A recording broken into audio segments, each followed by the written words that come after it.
మెచ్చువాడు వైద్యుడు. ఎప్పుడు నెడతెగక పారు నేను ద్విజుడు. చొప్పడిన యూర నుండము చొప్పడకున్నట్టి యూర చొరకము సుమతి. భావం ఓ మంచి బుద్ధి గలవాడా, అవసరానికి అప్పిచ్చేవాడు వైద్యుడు.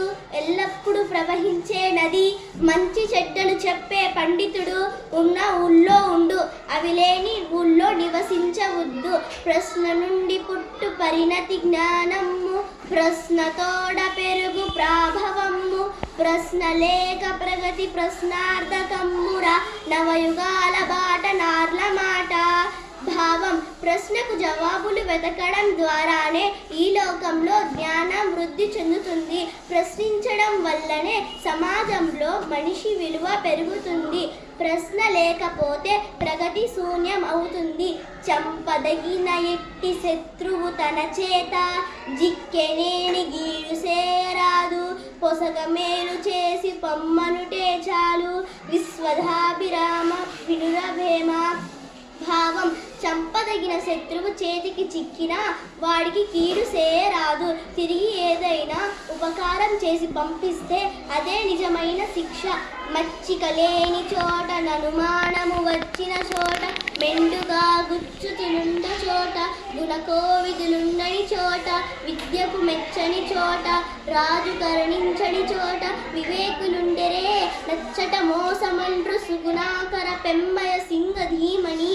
భావం చొరవలేని చోట, సందేహం ఉన్న చోట, చెడ్డవాళ్ళు ఎక్కువగా ఉన్న చోట, గుణం తెలుసుకునే పండితులు లేని చోట,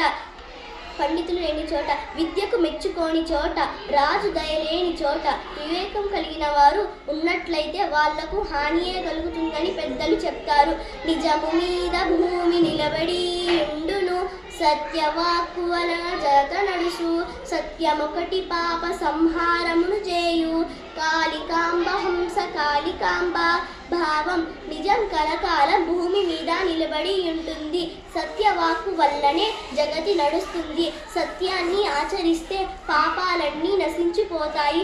ఒరులేయ విరయించిన నరవరా, ఎప్రియము తన మనమున కగుందా. నరులకు నవిసేకునికి బరాయణము పరమధర్మ పదములకెళ్ళన్. భావం ఓ రాజా, ఇతరులు ఏ పని చేస్తే తన మనస్సుకు బాధ కలుగుతుందో ఆ పని తిరిగి తాను ఇతరులకు చేయకుండటమే అన్ని ధర్మ మార్గాలలోనూ గొప్పది.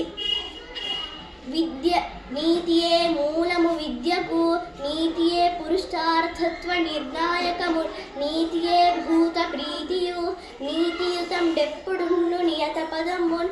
భావం విద్యకు నీతియే ఆధారం. చతుర్విధ పురుషార్థత్వాన్ని, అర్థం, కామం, మోక్షం నిర్ణయించేది కూడా నీతియే. సర్వభూతాలకు ప్రాణులకు ప్రీతి కలిగించేది కూడా నీతియే. నీతిమంతుడైన వాడు ఎప్పుడు తనకు తగిన స్థానాన్ని పొందుతాడు. చదువని వానాగ్నుడు చదివిన సరస్సద్వివేక చతురుల కలుగు.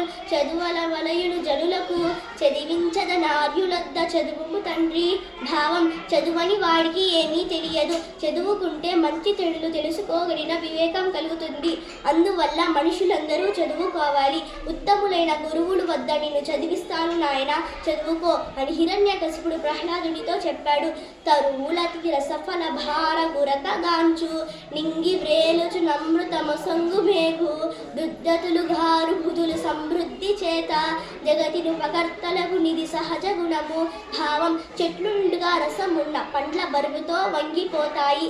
ఆకాశంలో ఆధారం లేకుండా వేలాడుతూ మేఘుడు అమృతం వంటి నీటిని వర్షం ద్వారా ఇస్తాడు.